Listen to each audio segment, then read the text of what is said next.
Welcome back to my YouTube channel. My name is Kelvin Johnson. This is the part 10 of the series of video I'll be doing on SCCM Configuration Manager current branch. So in this video, I'll be installing and configuring our SQL Server. So for this training, I'll be using SQL Server 2017. So here, let me go back again to my installation folder software. So here I have the SQL Server 2017. So let me just double click on that and then click yes. Minimize this. So you can see that I'm using the evaluation edition. So I'm going to actually select the custom installation type. And say your language Netherlands is not supported. I'm just going to select yes. So here we're going to actually specify SQL Server media download target location. So it's going to actually download the SQL media from the internet. So I think I'll just leave that. Let me just select install. So let me pause this video for all the download package to be installed before we can continue with the installation process. So now you can see that the file has been downloaded from the internet, and here we have the SQL Server Installation Center have started. So what we need to do is we have different options here. We have the hardware and software requirement. You can click on that, but I want to go actually direct to the installation process. Here it says launch a wizard to install SQL Server 2017 in a non-clustered environment. So let me just click the new SQL Server standalone installation. So the installation process is about to start. Here you can see it says specify a free edition, or we can actually an evaluation, or we can, if you have a product key, you can enter your product key here. But I don't have a product key for this SQL Server. This is just a test environment. So I'm just going to select the evaluation and then click next. Here we're going to accept the license terms and then click next. So say use Microsoft Update to check for updates recommended. I don't want to check that for now to make this process goes more faster. So I'm going to select next. So it's going to check if my device meets all the requirements. If not, I'm going to receive an error message. Here you see we have the Windows warning, the Windows firewall warning. Of course, that is standard. But for the rest, everything looks to go very well. Everything has a pass mark, and then we can just select next. So to be able to actually configure our SCCM, install SCCM, what we only need is a database engine service. For the other specification, other features, we don't actually need them at this moment. We only need a database engine service to be able to configure our configuration manager. So just select next.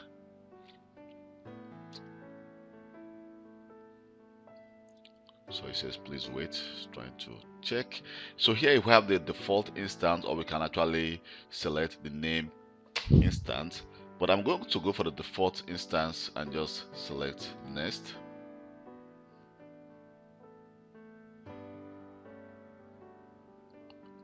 So it's trying to check if we have already a default instance on this device or not.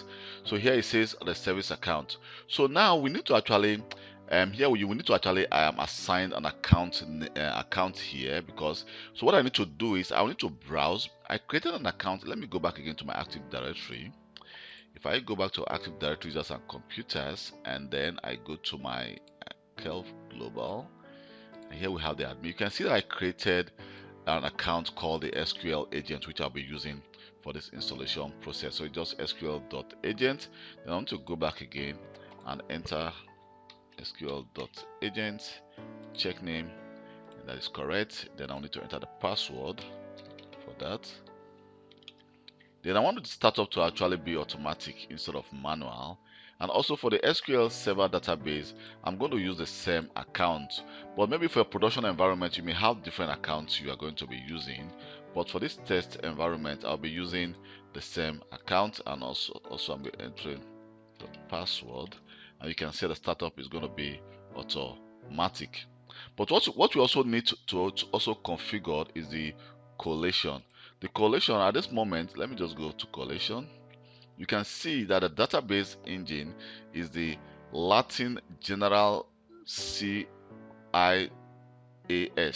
Of course, that is wrong for my environment. So I need to go to customize. Then I will need to select the right one. Let me just select, I think I will need to go here. Then I will need to actually search for SQL Latin 1 General CP1 CI then AS. So let me just scroll down and look for the SQL Latin 1. So here we have this SQL Latin General 1 CP1. So we need to select the AS. So if you don't select the right SQL collection, you will definitely have an error message when you try to open SQL the first time. So because I've actually have this in the past, which I will need to actually configure it manually, and it takes some time because you need to do it via PowerShell and all that. So just click OK, and let me go back into my service account. So here I'm going to click Next. So here it says which specify the SQL Server administrator. So what we can actually do, we can actually add the current account, or we can add an account. So what I'm going to do is I'm going to add the SQL security group I created, which means that every single user in that group should be able to log in to the SQL Server. So let me just look for the SQL. Now I think I created a group called SCCM, and then let me just check. That's the SCCM admin. So let me go back again to my Active Directory, and if I go to groups, you can see I created a security group, and these are the members of that group. So this SQL agent, SQL admin, and Kelvin Johnson should be able to log on to SQL Server. So I'm going to click Next. Oh, first of all, let me show you my directories, my data directories. If you work in a big company, probably your database may definitely be in a different location.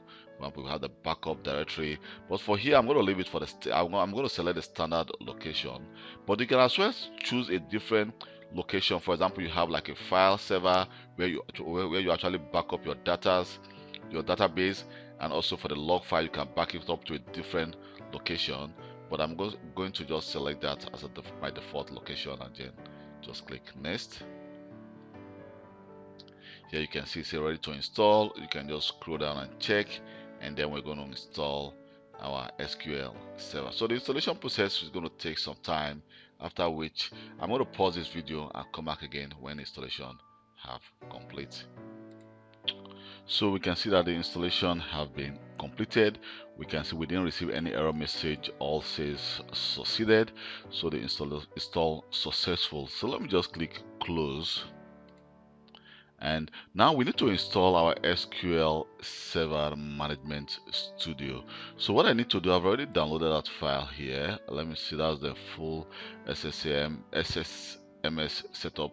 So what I need to do is just double click on it to start the installation process. So I'll need to say yes. So here it says the Microsoft SQL Server Management Studio. Of course, it's with the Azure Data Studio. So just click install to begin the installation process. So it says the loading package, and please wait.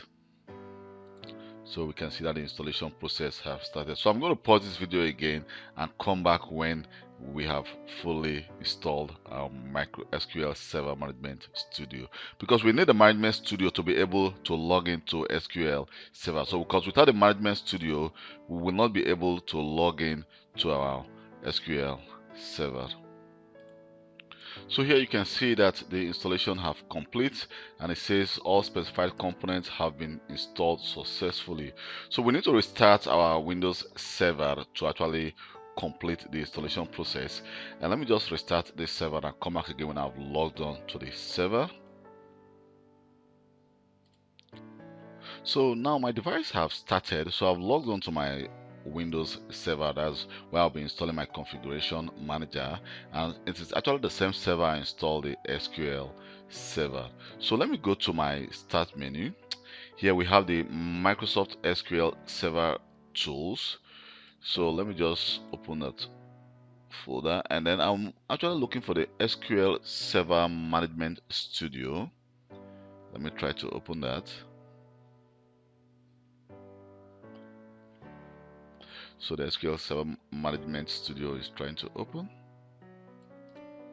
So here you can see that my SQL Server Management Studio have opened.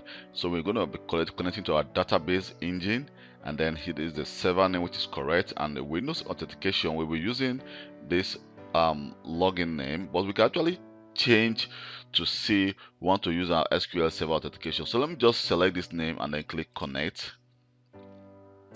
I think if everything went well during the installation process, you'll be connected to the SQL Server. So what we want to do next is to actually configure the SQL Server memory allocation. So this is actually very important during if you want to install your config manager, because without this configuration you may have issues when you try to create information to your database. So what we need to do is I will need to right click on this server name, the SQL Server, and then click properties. So in our properties we need to go to our memory. Here you can see that the minimum server memory is 0 and the maximum is a lot of numbers. So what I need to do is I'll need to enter the minimum to be 8912 and the maximum I'm going to enter 12288. And then what we need to do next is just to click OK. So now we've completed the installation of our SQL Server. Mind you, I installed the SQL Server 2017. So next we need to actually, so in the next video I'll be installing the Windows Assessment and Deployment Kit. So if you've successfully installed your SQL Server, so now just click on the next video from this link, and then we're going to be installing our Windows Assessment and Deployment Kit. Thank you very much for taking your time to watch this video.